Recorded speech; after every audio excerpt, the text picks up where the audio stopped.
Aí tu vê, Jesus fala do julgamento, e agora vai dizer assim, ó, não deem aos cães o que é santo, e nem joguem as suas pérolas diante dos porcos, para que estes não as pisem com os pés, e aqueles, voltando-se, não estraçalhem vocês. É isso mesmo? Esses dois ensinos, parece que em algum momento parece que eles se contradizem. No primeiro momento ele diz não julgue, e agora ele está dizendo para você julgar. Não parece? Não dê tuas pérolas aos porcos. Pisem coisas santas aos cães. Mas, com certeza, o senhor não está se contradizendo. Óbvio que não, né? Eu já vi gente, inclusive, logo depois de ler Não Julgueis, começar a julgar que alguns são cães e outros são porcos. Logo na sequência. Mas eu creio que o Senhor está falando de um discernimento que a gente precisa ter, principalmente quem trabalha. Eu acredito que daqui para lá, daqui desse ponto até o final, até a construção da casa, o Senhor vai começar a falar, a advertir os discípulos com relação ao trabalho que eles fazem, né? Então, ele começa dizendo, não julgue. Não se coloca nessa condição. Para você fazer o teu trabalho bem, não entra como juiz. Mas você precisa ter discernimento também. Por quê? Porque se você não tiver discernimento, você vai dar coisa para pessoas que não vão dar o menor valor. O menor valor do teu tesouro. O que você tem para dar, você precisa dar para as pessoas certas. Parece que ele aí puxa um discernimento. Você não tem que ter juízo, mas tem que ter discernimento. Num primeiro momento, de verdade, a gente fica assim, Senhor, mas como é que eu vou saber aqui que uma pessoa, que o Senhor não está chamando ninguém de porco nem de cão, como é que eu vou saber aqui que uma pessoa, ela pode ter um comportamento que lembra um cão ou um porco, né? Aí eu vou te apelar a ler 2 Pedro 2:22. 2 Pedrão 2:22. Na verdade, pode até ler o 21 também. Ele está falando no 20, se depois que alguém escapou das contaminações do mundo, depois que alguém deixou o mundão, mediante o conhecimento do Senhor e Salvador Jesus Cristo.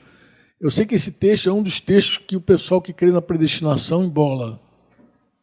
Porque aqui, em geral, quem prega a predestinação diz que uma vez salvo, o quê? Sempre salvo. Uma interpretação da graça de Deus equivocada vai levar o cara a pensar isso. E esse é um dos textos difíceis.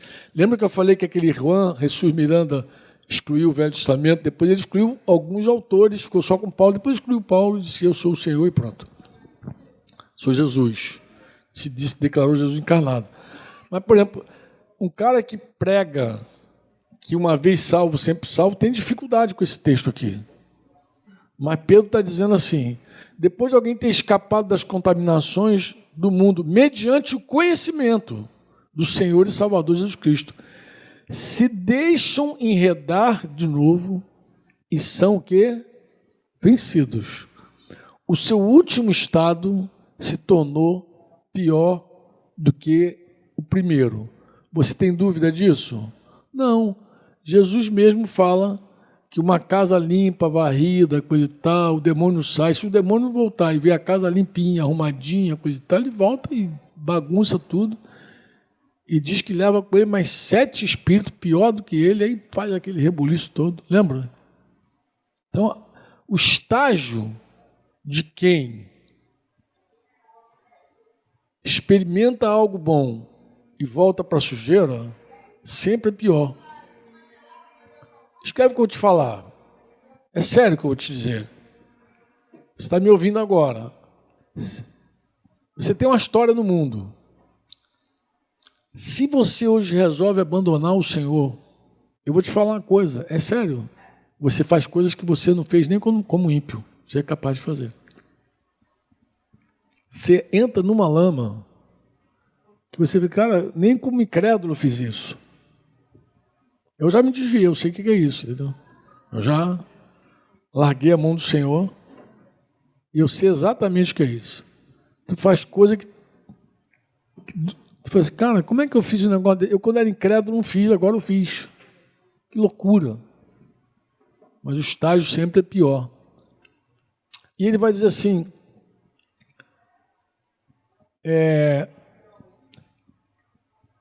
teria sido melhor que eles nunca tivessem conhecido o caminho da justiça, do que após conhecê-lo, voltar atrás e se afastar do santo mandamento. Santo mandamento. Tu vê que o problema envolve o mandamento. Não envolve as declarações de fé. Porque o cara mesmo na lama pode dizer, não, mas eu creio, não, sou de Jesus. Não. Ele se afastou do santo mandamento. Ele já não vive mais de acordo com o que ele professa. A vida dele é outra. Do santo mandamento. Ele se afastou do santo mandamento que lhes havia sido dado. Ele recebeu um mandamento que ele andou, depois ele se afastou. Com eles aconteceu o que diz certo provérbio muito verdadeiro. O cão volta ao seu vômito. Mas que provérbio é esse, Franco? 26:11 diz isso. Como o cão que torna ao seu vômito, assim é o insensato que reitera a sua estultícia. Então Pedro, muito provavelmente, está se referindo a esse ditado, esse provérbio, né? Então, olha, com eles aconteceu isso. Com eles, como diz certo provérbio, Pedro não está chamando ele nem de porco e nem de cão. Pedro só está falando que é uma... O provérbio faz uma metáfora. Da mesma forma que um cão volta para o seu vômito, aí Pedro agrega aqui, a porca lavada volta a rolar na lama. Da mesma forma, assim é uma pessoa que provou, foi limpa, saiu do buraco, volta para aquela condição. Então você vê que não está ali chamando a pessoa nem de porca e nem de cão. Não é essa. Pedro também não chama. Pedro só está dizendo aí, o caso para você entender é esse. É como se fosse um cão voltando para o seu vômito. É como se... Porque aí o provérbio vai dizer, o cara... Como é que eu citei para vocês? O Provérbios 26:11, não é isso? Não sei se tem uma outra versão diferente dessa que eu estou lendo. Como cão que volta ao seu vômito. Assim é um insensato que reitera a sua estultícia. Então, já havia um provérbio dizendo sobre isso. Já havia uma palavra dizendo. Ele está comparando, ele está dizendo lá, da mesma forma que o cão vomitou e volta a comer, o vômito dele, da mesma maneira um cara insensato que reitera, que volta à prática dele lá, é como se ele estivesse voltando para o vômito. E Pedro encaixa esse provérbio aí na condição daquela pessoa que escapou da contaminação do mundo por causa do conhecimento do Senhor e Salvador Jesus Cristo e voltou àquelas práticas antigas dele. Ele falou que o segundo estágio é pior do que... Melhor seria que ele nunca tivesse conhecido. Pedro vai falar isso. Voltando para o Senhor, eu creio de verdade que o Senhor está ilustrando, acho que Pedro ilustra isso claramente, né? Por meio desse provérbio aí, que é muito complicado a vida de quem volta Mas Jesus também está ilustrando que não é útil, é fútil você tentar oferecer algo grande, valioso, tremendo, para quem, vou usar a expressão, é incapaz de apreciar. E eu acho que nós temos uma pista de Pedro aí. Qual é? A pista que Pedro dá é que, em geral, nós precisamos saber exatamente o que a gente vai dar para quem volta para a lama, para quem volta para as práticas antigas. O que a gente vai dar para essa pessoa? Né? O que a gente vai dar para ela? Eu creio que a gente pode dar nosso amor, nosso afeto, nosso carinho, estender a mão sempre, mas o Senhor está falando de duas coisas, está falando de coisas santas e pérola. E pode ter certeza que não está se referindo às nossas coisas, está se referindo às coisas dele. Ele está falando das coisas do Senhor. Eu posso receber Joelson lá em casa? Faz de conta que Joelson resolveu meter o pé na jaca. Voltou para o Mé. Posso recebê-lo lá, um carinho, sei lá, um trato diferenciado, mas eu preciso ter discernimento das coisas do Senhor.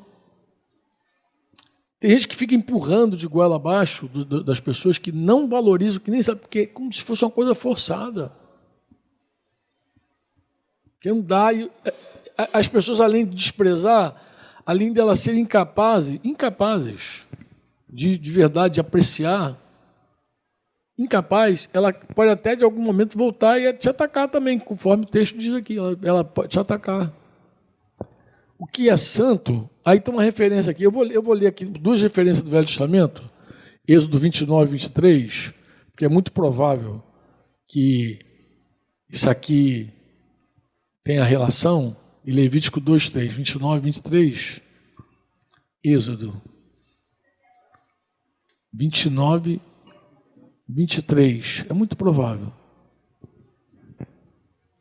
Pegue também um pão, um bolo de pão azeitado, um pãozinho de massa bem fina, sem fermento, que estão onde se ponha todas essas coisas nas mãos de Arão e dos filhos dele, e movendo-as para frente e para trás, ofereça como oferta movida diante do Senhor. Depois pegue todas as coisas das mãos dele e queime-a sobre o altar. É o holocausto para o Senhor, de aroma agradável, oferta queimada. Né? Parece que aquilo que era consagrado não podia ser, ninguém podia aproveitar mais, ninguém podia levar mais, ninguém podia ter mais nada, era santo, era do Senhor. Você consome e acabou. Parece que essa é a referência. Vê se Levítico 2:3 tem alguma referência assim. Levítico 2:3. O que ficar da oferta de cereais será de Arão e de seus filhos. É coisa santíssima das ofertas queimadas ao Senhor. É isso que ele está dizendo. Eu acho que ele está falando que tem coisa que é teu e que você não deveria repartir, compartilhar, mas as coisas do Senhor. Na verdade, ele não está se referindo a coisa humana, né? O que é sagrado, né? O que é sagrado seria totalmente inadequado para uma pessoa que não quer mais relação com Deus, que é sagrado. Eu vou tentar dar um exemplo para você assim, que eu julgo muito pertinente. Um pastor amigo que vivia da obra, ele um dia estava com uma crise muito grande porque os filhos dele estavam desviados, os filhos jovens desviados. E ele estava assim muito dividido com relação a isso, e eu dei um caminho para ele andar assim. Eu falei, cara, eu vou te dar um conselho. Eu acredito que eu andaria assim. Qual é? Se um filho quer viver no pecado, não financie o pecado dele. Uma coisa é você dar o que ele precisa para viver, para ir para a faculdade, para ir para a escola. Outra coisa é você pegar o que é santíssimo, que é do Senhor que te deu, e você dá para o garoto beber, ir para a farra, para a noitada, coisa e tal. Acho que você está você está dando algo que não deveria dar para ele. Eu acho que você poderia, né? Deve, na verdade, o cara pode tudo. Eu acho que você deveria ajudá-lo na necessidade dele, mas dizer, filho, teu pecado, você quer pecar? Paga por ele. Vai você à luta. O teu dinheiro, cara, é do Senhor. Não é para você torrar aí, porque você usa esse dinheiro para ficar pecando? Não. Então por que tu vai dar dinheiro para ele pecar? Eu acho que a gente precisa ter um discernimento, eu acho que é isso que Jesus está falando, assim, que a gente precisa ter um discernimento daquilo que é santo, daquilo que não é profano, entendeu?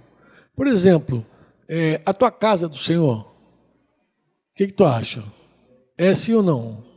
Você não acha que seria uma profanação, estou falando bem, você dizer assim para o teu filho, pega a tua namorada, leva para o teu quarto, transa lá, não precisa ir. Você acha que seria legal fazer isso com a casa que você diz que é do Senhor? Sim ou não? Eu estou pegando uns exemplos bem pesados. Estou pegando uns exemplos bem pesadão, né? Porque é assim, querido, tu quer pecar, quer pegar teu corpo, fazer o que... Da porta para fora tu é livre. Aqui tu vai ter cama, tu vai ter roupinha lavada, aqui tu vai ter carinho, amor, tu vai ter tudo, mas, cara, eu não vou abrir o quarto para você chegar aqui e ficar com a tua namorada transando aqui dentro. Não vou fazer isso, não. Eu penso que Jesus está falando disso aí, que é ruim você pegar e dar algo de valor para alguém que não vê nenhum valor. É um discernimento que a gente precisa ter. Entendeu? Antes de chamar alguém de cão ou de porco, de julgar alguém, antes de colocar um rótulo, seu cão, seu porco, antes de colocar rótulo nas pessoas, o discernimento aqui é dizer assim, eu não vou dar algo que você não sabe o valor para você. Quando você souber o valor, eu te dou.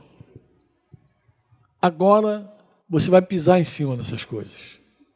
Agora você vai deitar e rolar, vai misturar na lama. Você vai misturar na lama essa coisa, entendeu? Não adianta você tentar ensinar alguém o valor das pérolas. Podia ser assim, vou ensinar um pouco o valor das pérolas. Não adianta, ele vai jogar as pérolas, vai pisar em cima, vai para a lama de novo. Tu não tem como ensinar ele o valor das pérolas. Nem tem como ensinar ele o valor do eu vou ensinar para... O pão é sagrado para esse cachorrinho aqui, vou adestrar ele. Não, amado, ele não vai saber, ele já desprezou, inclusive. E no caso do desprezo, isso é muito mais forte. Eu estou falando assim porque é o seguinte, alguns irmãos têm filhos que já desprezaram. Os filhos desprezaram as coisas santas. E os pais não sabem colocar limite para eles. Não sabem. Não sabem dizer... Quando eu digo limite, não é um limite impositivo e não estou falando de um limite assim de punitivo. Entendeu? Eu estou falando de punitivo? Não é punitivo. Eu não estou te punindo, meu filho. Eu só estou dizendo que eu não vou pegar algo que você não sabe dar valor e dar a mão porque você não sabe dar valor a isso. Você não sabe o valor disso. Então, como você não sabe o valor disso, eu não estou te punindo. Eu estou te guardando, eu estou dizendo, isso aqui nada para você é a mesma coisa. Eu conheço a história numa cidade de um pastor que tinha 2 filhos. Um filho mais velho desviado e um filho mais novo no Senhor. E ele, por incrível que pareça, ele provocou uma revolta na igreja e na cidade, que era uma cidade pequena, porque ele dava uma moral muito grande para o filho desviado. O filho desviado era quase o tesoureiro da igreja, lá que ele era pastor. O desviado pegava carro, saia à noite, bagunçava, pegava mulher, coisa e tal. E o menino que estava no Senhor era meio até rejeitadinho, assim. O menino que estava no Senhor, um negócio meio absurdo. Eu acho que ele, num afã de querer resgatar o filho, de querer ter o filho no Senhor, deu pérola para o garoto, que o garoto não sabia nem o valor daquelas coisas. Deu para entender o que eu estou dizendo ou não? O que Jesus quer que a gente tenha esse discernimento. Talvez esse princípio, irmão, se aplique, talvez não. Seguramente esse princípio vai se aplicar em tudo. Porque a gente vai ver isso no discipulado, no relacionamento, a gente vai saber a medida exata do que a gente dá de tempo, de atenção para as pessoas, inclusive tempo, atenção, tudo, porque as pessoas às vezes querem consumir de você. Eu lembrei até de uma pessoa agora, do figura lá do Rio, lá, que é um camarada, um baita consumidor, um crente consumidor, vive uma vida sem vergonha de pecado.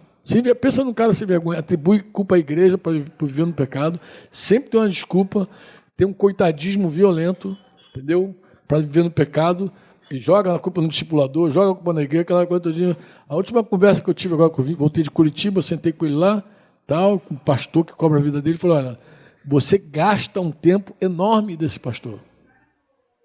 E gasta mesmo, porque o cara, apesar de viver no pecado, ele é sanguessuga, ele suga tudo. Entendeu? Suga tudo. E fiel você ganha por cima. Em todos os sentidos da vida. E um sugador. E eu falei para ele: olha, se você quiser Jesus, as portas estão abertas para você. Mas se você quiser seguir a vida no pecado, por favor, não consuma esse pastor que está aí. Porque o tempo desse pastor é precioso. Tem um monte de ovelha para ser cuidada, discipulada, ajudada, e o tempo dele é precioso. Você pode fazer o que você quiser na tua vida, você é livre para fazer.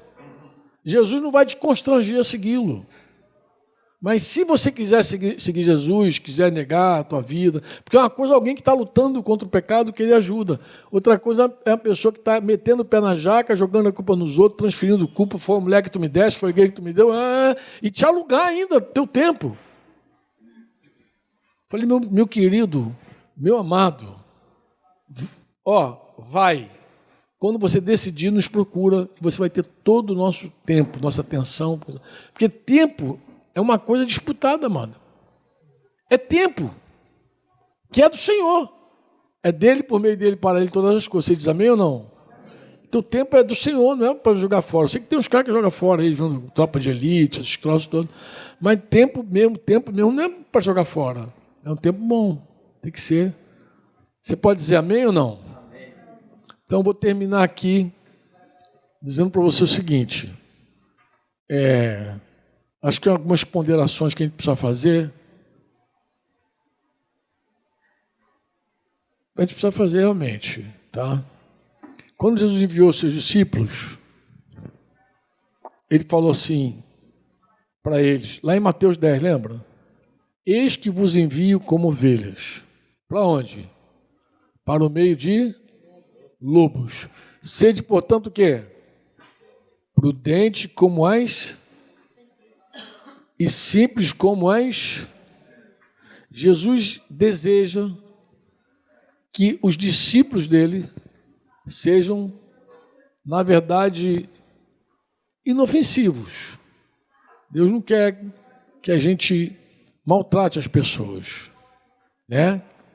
Mas, ao mesmo tempo, o Senhor quer que a gente entenda que nem todo mundo tem uma boa vontade conosco. Tem lobo no meio da galera.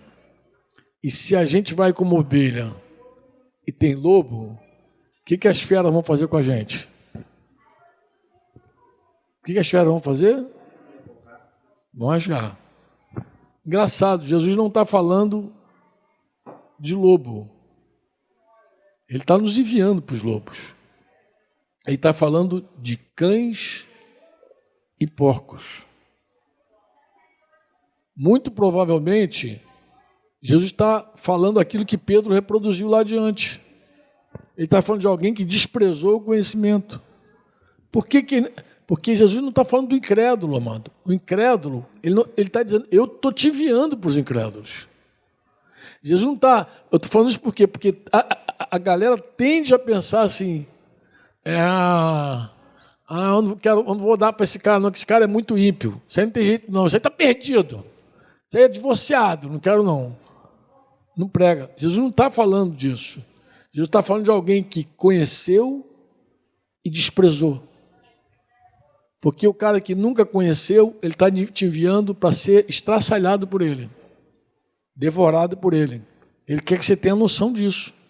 Eu estou te enviando como ovelha por meio de lobos ferozes. Amém ou não? Deus não quer que a gente tenha assim faça uma interpretação do que Ele está dizendo, no sentido de dizer, eu vou escolher para quem eu prego. Por favor, o Senhor não está dizendo isso. Você tem que pregar a tempo, fora de tempo, cara feia, cara bonita. Você não sabe quem vai se converter. Amém? Não confie no teu discernimento, porque quem convence o homem do pecado, da justiça e do juízo é o Senhor. Prega, amado. Prega, vai pregando. Às vezes você está pregando para uma pessoa, o vizinho do lado está ouvindo, o vizinho se converte. Vai pregando, vai falando do amor de Jesus, mesmo que você tenha que ser mordido por eles.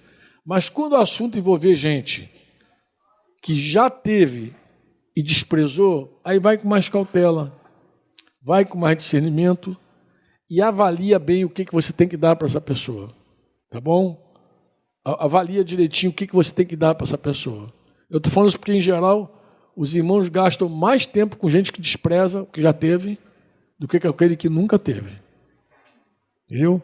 Gasta mais gente que não quer nada com nada do que, agora eu peguei pesado, eu sei que vocês vão ficar com raiva de mim, vamos lá. Eu usei exatamente o exemplo de um cara cansado, uma alma penada. Entendeu?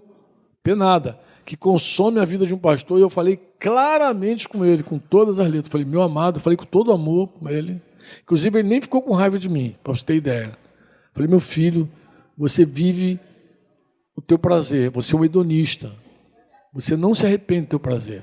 Mas você vem para cá e consome horas e horas desse irmão, que vem aqui amorosamente dar. Só que esse irmão tem vários discípulos que querem viver o reino de Deus, que querem andar. E sabe o que acontece? Você consome e ele acaba não dando.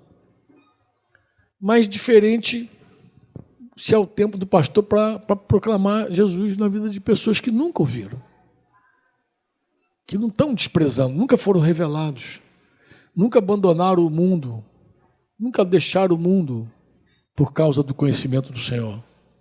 Nunca. O Senhor está dando uma repreenda, dizendo assim, esse cara precisa acordar, ele precisa despertar, porque ele já teve, já se limpou e voltou. O mundo atraiu ele de novo. Então, vai com cautela, né? Vai com cautela. Não tem nada errado com o desejo que a gente tem de buscar as ovelhas perdidas da casa do Senhor. A gente tem que ter essa carga mesmo. Ir lá, falar, coisa e tal. Mas tem que discernir exatamente quem é que desprezou e quem é que nunca desprezou, que nunca conheceu, que nunca viu. Tá bom? Por quê? Porque senão ele vai dizer que o nosso esforço é um desperdício. Você está dando coisa que ele não vai valorizar. Ele está ali, ele não dá valor.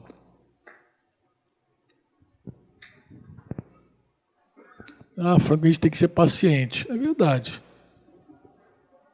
Mas, meu amigo, até quando tu vai querer tirar água de um poço seco?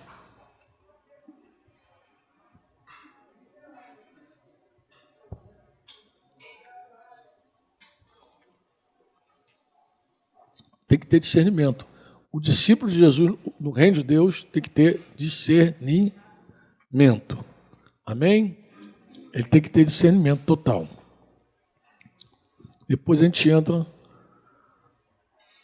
no reino para quem pede.